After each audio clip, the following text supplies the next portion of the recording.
Ils sont africains et chefs d'État. Certains ont déjà passé près de 3 décennies au pouvoir. D'autres sont sur le point de briguer un nouveau mandat au-delà de la durée initialement prévue par la constitution de leurs pays respectifs. Dans ce nouveau numéro d'Afro-Pertinent, le chroniqueur géopolitique Kémy Séba se penche sur ce qu'il qualifie de maladie des mandats illimités. Décryptage et analyse dans cette émission. Bienvenue sur Afro-Pertinent. Kémy Séba, bonjour. Bonjour ma chère Nadège. Nous parlons aujourd'hui des mandats illimités en Afrique. Kémy Séba, dites-nous pourquoi les présidents africains foulent avec beaucoup de plaisir au pied les principes du jeu démocratique et se jouent même des constitutions pour se maintenir au pouvoir. Ma chère sœur, comme on le fait toujours, il faut qu'on emploie toujours une méthodologie qui nous permet d'aller à la racine du mécanisme qui nous a entraînés là où nous sommes aujourd'hui. On ne peut pas parler du mandat illimité sans venir à la période des prétendues indépendances. Je dis bien prétendues parce qu'il n'y a aucune indépendance. En tout cas, en Afrique francophone, c'est le cas de le dire, dite francophone. Et donc, par conséquent, on ne peut pas venir sur ce sujet sans parler de celui qui est considéré à tort ou à raison comme le héros français. Chacun ses héros. Je ne suis pas là pour remettre en question leurs héros. De Gaulle, qui était donc un militaire qui, à un moment donné, s'est réfugié en Angleterre pendant la guerre, a lancé un appel à ce qu'il a appelé la France libre et à ses colonies. Ces colonies, à l'intérieur de ces colonies, bien évidemment, des troupes africaines qui ont contribué grandement, je pense qu'on peut le dire, sans refaire l'histoire, grandement à libérer la France de leur péril nazi. En réalité, eux parlent souvent de guerre interethnique quand on se bat entre nous, mais c'était une guerre interethnique entre Français et Allemands, entre autres, et ça, ils n'aiment pas qu'on le dise, mais il faut qu'on puisse le répéter, et ils ont été libérés notamment par l'aide des Africains. En remerciement, le cynique de Gaulle, le héros des uns et le bourreau des autres, même s'il n'est pas le seul responsable de cette situation, a, avec son staff, et notamment l'un de ses bras droits, Jacques Faucard, un autre criminel qu'il est nécessaire de citer, a conceptualisé un système qui permettrait que, même si on dit que les indépendances sont présentes et que la colonisation est terminée, mais en réalité la colonisation continuerait sous une autre forme. Et ce système-là, c'est la France-Afrique, qui s'appuie sur quelle fondation? Ce que l'on appelle les accords de coopération. À l'intérieur de ces accords de coopération, on a donc différentes conditionnalités qui permettent que l'on puisse arriver à cette situation, justement, de la continuité de la prédation de l'oligarchie française. Ce qui peut arranger. Ce qui arrange clairement les autorités françaises d'hier jusqu'à aujourd'hui. On y reviendra après. Et donc, dans ce fondement, ma très chère sœur, il faut trouver des présidents qui acceptent que la France continue de piller les matières premières, qui acceptent que la France puisse installer ses bases militaires, qui acceptent que la France puisse faire ses importations comme elle le souhaite, qui acceptent que le franc CFA puisse être toujours présent, d'accord, etc., etc., qui acceptent que les dirigeants puissent contribuer parfois à financer les campagnes des dirigeants français, que les dirigeants africains puissent financer les campagnes des dirigeants français. Et en échange... Voilà, qu'est-ce qu'ils offrent aux présidents africains? C'est là où ça devient encore plus intéressant, même si ce préalable était nécessaire. En échange, les présidents africains qui arrivent au pouvoir, parfois avant ils roulaient à vélo, hein, et puis soudainement ils deviennent présidents, on leur dit tu peux toucher de manière illimitée aux milliards, tu n'as aucun contrôle, tu peux mettre ton argent en Suisse, tu n'as aucun contrôle, tu peux t'acheter toutes les villas du monde, tu n'as aucun contrôle, tu peux vivre comme une star d'Hollywood, tu n'as aucun contrôle, tu n'as pas à te justifier, tu es le roi du monde. Et vous dites ça à quelqu'un qui, avant, était dans une situation délétère, qui n'a aucune dignité, qui n'a aucun principe, qui n'a aucune perspective politique et historique, eh bien ce quelqu'un, s'il n'a pas de principe, à la Lumumba, d'accord, à la Sankara, d'accord, à la Ougnoubé, d'accord, etc., ou à la Kodjo Tovalu Wenu, eh bien ce quelqu'un, même si Wenu n'était pas président, mais c'était un grand homme, c'est le cas de le dire, eh bien on arrive à une situation, où à la Sékou Touré, ou à la Modibo Keïta, on arrive à une situation où la personne accepte ces accords de coopération-là. Et par conséquent, on rentre dans une sphère où les gens ne se posent plus la question de savoir si oui ou non ils ont la nécessité d'alterner, de quitter le pouvoir. Non, il n'y a pas de comédie chez eux. On nous a dit, on les laisse piller et nous, on nous laisse nous servir. Pourquoi tu veux qu'on quitte le pouvoir? Ils se mettent à l'aise dans ces cas-là. Eh bien, ils se mettent à l'aise. Ils sont dans leur California King Bed, c'est le cas de le dire. Et on se retrouve dans une situation avec des Sassou Nguesso qui sont au pouvoir depuis 36 ans, avec des Paul Biya, qui est le roi du monde sur le terrain. Alors, ce n'est pas le roi du monde version René Guénon avec Melchizedek, mais qui est le roi du monde dans ce mandat illimité. Quand je suis né, il était au pouvoir, et peut-être que quand je mourrai, j'espère que je mourrai le plus tard possible, même si avec les menaces de mort qu'on a régulièrement, on peut toujours se questionner, mais peut-être que quand je mourrai, il sera encore là, puisqu'il est au pouvoir depuis 37 ans, le charmant Paul Biya. On l'appelle l'immortel. Duncan MacLeod, Highlander. C'est quelqu'un qui il voit toutes les générations passer, tous les présidents passent dans le monde, mais il est toujours là. Paul Biya, extraordinaire. Vraiment, dans la corruption, dans la dictature, dans l'autocratie, c'est exceptionnel. On a aussi Alpha Condé. Alors Alpha Condé, c'est encore pire.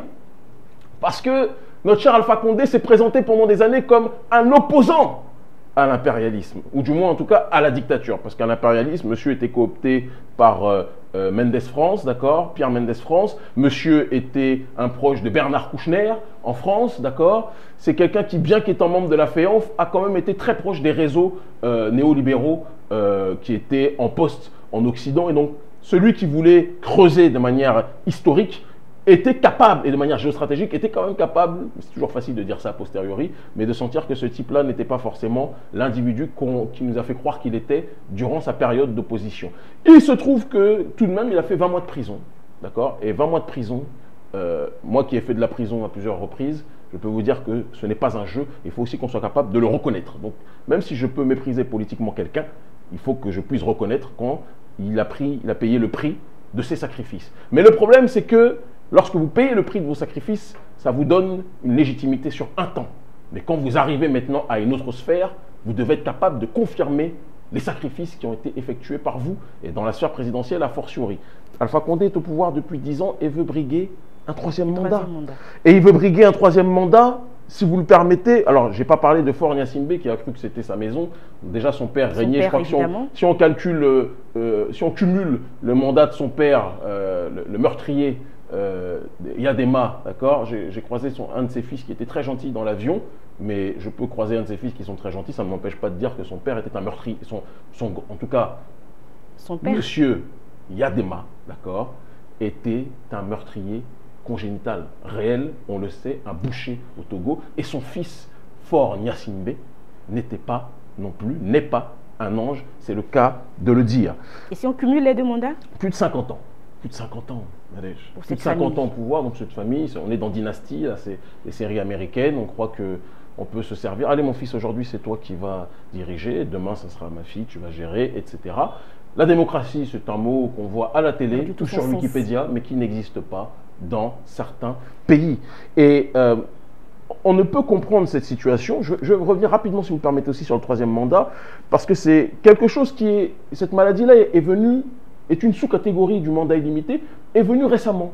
On est aujourd'hui dans un monde où la démocratie s'est tellement institutionnalisée dans le monde que même les pires autocrates ne peuvent plus faire semblant. Auparavant, on venait, coup d'état militaire, on ne discutait pas, on n'était pas dans le cinéma, on prend, c'est nous qui avons le pouvoir. Comme dirait Paul Biya, qui lorsqu'il est arrivé, d'ailleurs, lui, il était un porteur d'espoir face à Ahidjo. On a vu que le porteur d'espoir est devenu le porteur de cauchemar par la suite. Mais il disait que ne tient pas au pouvoir qui veut, mais qui peut. Donc ce qui sous-entend que ce n'est pas qui peut en fonction du peuple, mais qui peut en fonction des moyens que vous mettez pour vous maintenir au pouvoir. Eh bien, certains se disent qu'ils veulent faire les potentats, mais il faut qu'ils puissent se jouer du jeu démocratique. Et donc auparavant, c'était un coup d'état militaire, maintenant on est dans ce qu'on en appelle le coup d'état constitutionnel. Un vrai théâtre, finalement. Un vrai théâtre. Alors, il y a le théâtre comique, il y a le théâtre dramatique. Je pense que c'est une synthèse des deux. Et je pourrais rajouter une troisième catégorie qui est le théâtre mortifère aussi. D'accord? Parce que quand on voit le nombre de morts dans nos pays, on peut se demander si nos présidents sont là pour protéger le peuple ou pour protéger leurs intérêts au détriment du peuple. Et donc, au début des années 2000, les présidents rentrent dans une démarche de se dire qu'il faut qu'ils puissent tripatouiller la Constitution pour justifier un nouveau mandat, un troisième mandat, d'accord. Et la scène de théâtre est toujours la même. Vous l'avez vu en Côte d'Ivoire, j'ai tellement ri quand j'ai vu ça. Vous le voyez en Guinée, j'ai ri aussi puissamment en voyant ça. Ils convoquent tous leurs militants à qui ils ont donné 1000 francs CFA ou 2000 en fonction, chacun son prix, hein, les moutons marchent ensemble mais n'ont pas le même prix, et sont dans une dynamique de crier « Nous voulons que tu sois président, nous voulons que tu sois président ». Un théâtre suscité qui était, en griffe, en fait. suscité, soi-disant, ou donner la sensation qu'une partie du peuple, qui sont en réalité des gens cooptés, payés, salariés, une partie du peuple réclame que le président se représente. Et lui dit, comme Alpha Condé, bon, je vous ai entendu. Alors que lui-même, c'est lui qui a écrit le script pour que les gens disent on te veut au pouvoir. Pareil pour Ouattara. Alors j'ai eu, et ça m'a fait beaucoup sourire, je suis obligé de le dire quand même, ma très chère Nadège, beaucoup de menaces de mort après avoir parlé de la Ouattari, de ce régime despotique, et ça me fait mal. Je pense beaucoup notamment à un frère que j'aime profondément, Mamadou Koulibaly, un génie, un grand homme politique, d'accord, très institutionnalisé, peut-être un peu bureaucrate, mais un homme que je respecte infiniment, qui vient du Nord.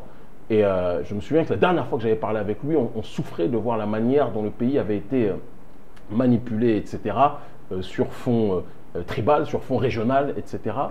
Et ce qui est génial, c'est que Ouattara a réussi à, je fais cette petite digression, mais c'est très important, à faire croire que quand il se présente, c'est les gens du Nord qui doivent se sentir concernés. Alors qu'en réalité, Ouattara roule pour les intérêts de l'oligarchie financière et les dignes gens du Nord ne devraient pas se laisser avoir par ce piège. Bref, j'ai eu beaucoup de menaces de mort parce que j'ai dit que c'était une comédie, qu'on savait que c'était une comédie. Et qu'est-ce qui s'est passé? Le camp de Ouattara a dit « Nous avons besoin que tu te présentes aux élections. Nous voulons que vous vous présentiez aux élections. » Pareil en Guinée-Conakry, nous voulons que vous vous présentiez aux élections. Le président dit « Bon, je vais réfléchir. » Bon, le meilleur dans ce jeu-là, parce que Ouattara n'a pas été très crédible, mais c'était Alpha Condé. Alpha Condé, c'est vraiment, ça a été, le jeu était extraordinaire. Je vous donne ma réponse d'ici quelques temps, alors qu'on sait très bien que c'est cousu de fil noir, pas blanc, d'accord, et que son projet est évidemment qu'il puisse se représenter en marchant sur les aspirations du peuple. Kémy Séba, nous allons passer à la deuxième partie de l'émission Afro-Pertinent.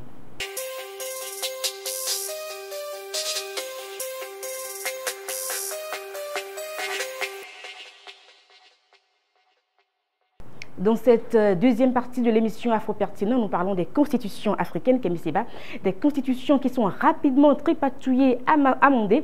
On ne sait pas par quelle alchimie les dirigeants touchent facilement la constitution. Oui, j'ai l'impression parfois que les dirigeants pensent que nos constitutions, c'est comme du manioc, on peut le pétrir comme on veut et en faire le plat que l'on veut. Il y a cette volonté de présenter au niveau international le fait qu'ils veulent se maintenir au pouvoir, non pas pour eux, mais pour réformer, structurer nos pays. Une vraie manipulation, allez-y. Oui, tout à fait. Et il y a aussi l'élément qui est de dire que pour rassurer les gens, ils ne rassurent personne, mais il faut qu'ils se donnent bonne conscience, ils vont, dans cette nouvelle constitution, dans ce tripatouillage constitutionnel, ils limiteront cette fois-ci le mandat aller à deux fois, de telle sorte que de la manière dont ils se représentent, on se dit, bon, ils trichent une dernière fois, mais après, ça sera terminé. Or, quand vous acceptez ça une fois, vous l'acceptez toujours en réalité. Il faut quand même préciser que quand on parle de maladies africaines, parce que souvent on parle de mandat illimité, on dit que c'est une maladie africaine, en Biélorussie notamment, il y a Loukachenko, autocrate biélorusse qui est là depuis très longtemps et qui n'a pas eu besoin, je ne pense pas que quand on voit sa tronche, on a l'impression qu'il soit africain en tant que tel. Vladimir Poutine qui se présente comme le chevalier du souverainisme, parce que je connais très bien la Russie, hein, tout comme je suis proche de Cuba, je suis proche de différents pays, etc. Je peux politiquement avoir des objectifs communs face à des adversaires politiques communs. Mais je suis un Africain libre. Et l'Africain libre que je suis vous dit que Vladimir Poutine, qui se présente comme le chevalier de la souveraineté partout dans le monde, ne respecte pas la souveraineté de son propre peuple, sauf que lui est quand même un petit peu plus intelligent. C'est-à-dire que quand il veut se maintenir au pouvoir, il va blaguer tout le monde. Il va dire qu'un jour, je suis Premier ministre. Il va mettre son pontin président. Et après, nouveau mandat, il se représente, etc. etc. En réalité, il est le tsar.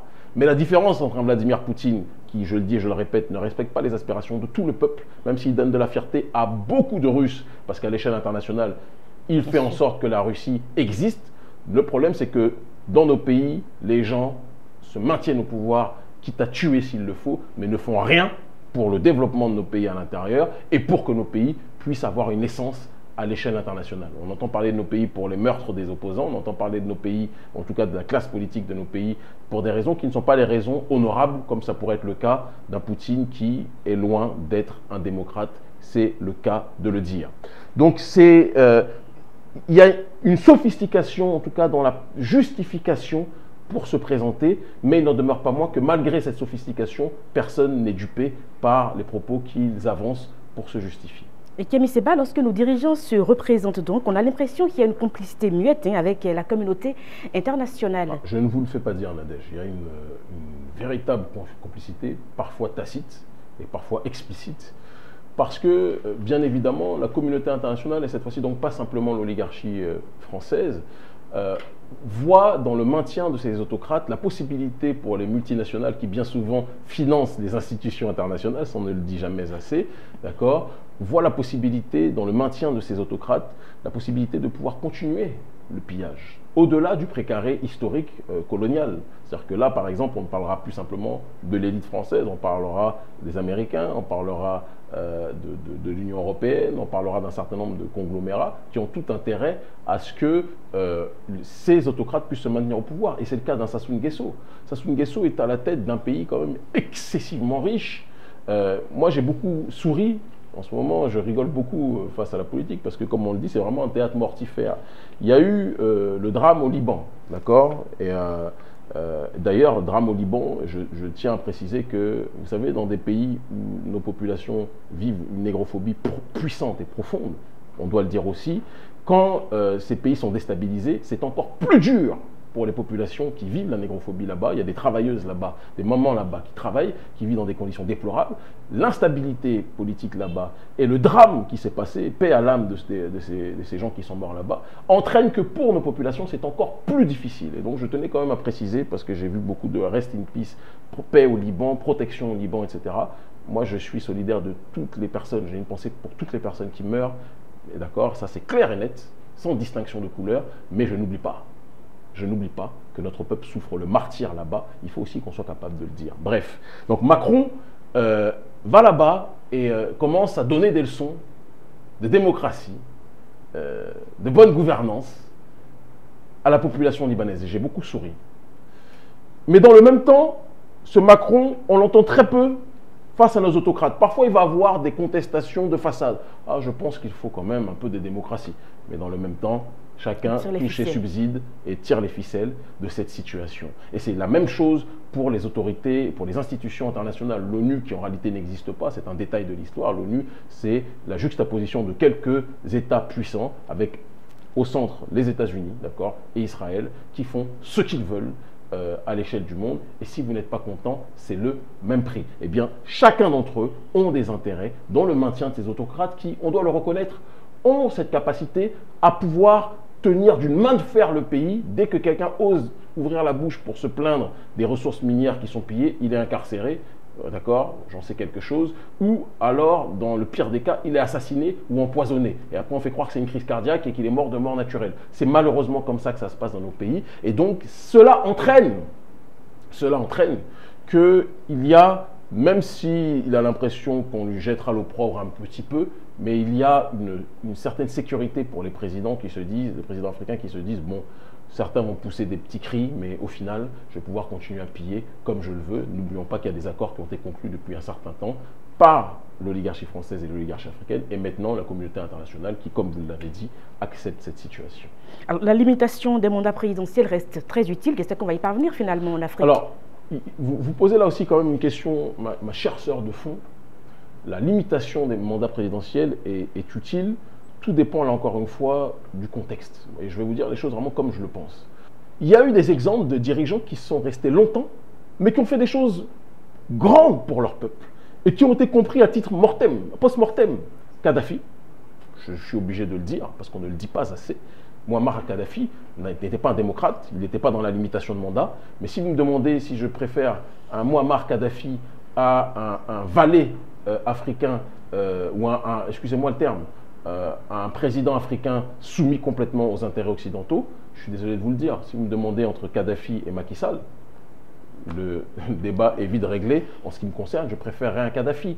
D'accord? Donc, il y a des situations exceptionnelles où parfois on a ce qu'on appelle des despotes éclairés, d'accord, mais qui ont une vision politique pour leur peuple et qui sont capables de changer les conditions de leur peuple et les faire avancer vers une voie. Et donc moi je n'exclus pas cette réalité-là, même si moi je préfère, pour aller au bout des choses, qu'on soit, et Étienne Chouard en parle bien, d'accord, qu'on soit dans une démocratie directe avec la population africaine qui soit capable cette fois-ci, par un système de représentativité directe, de pouvoir gérer les affaires de la cité. Kemi Seba, quel est le rôle des institutions africaines dans tout ceci? Ah, ma très chère Nadège, là vous venez de poser, je pense peut-être une des questions les plus cruciales de l'émission. Cruciale parce que si on était dans des régimes où nos institutions étaient fortes, comme le disait Jerry Rawlings, quels que soient les hommes qui passaient, les institutions seraient des contre-pouvoirs réels en cas de dérive à la tête de l'État.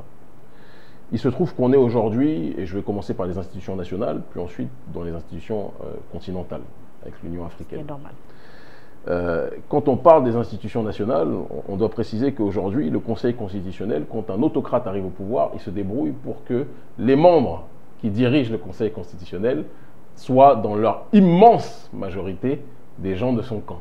De telle sorte que quand il va avoir tripatouillage, on te donne un bakchiche, le gars agit comme un fonctionnaire, il ne sert pas la Constitution, il sert l'autocrate qui le paye. Et ça, je sais qu'il y a beaucoup de chefs d'État qui vont se reconnaître dans le propos que j'énonce. Beaucoup, beaucoup, beaucoup. Et il y a aussi le Parlement. Alors on est dans des pays où l'autocrate est assez machiavélique pour faire en sorte que le Parlement soit débarrassé de ses opposants. Donc il triche dans les élections législatives pour que, au niveau du Parlement, les députés, dans leur immense majorité, ceux qui font la loi, soient des gens qui soient de son camp. Machiavélisme, puissance 10 000, version Yopougon.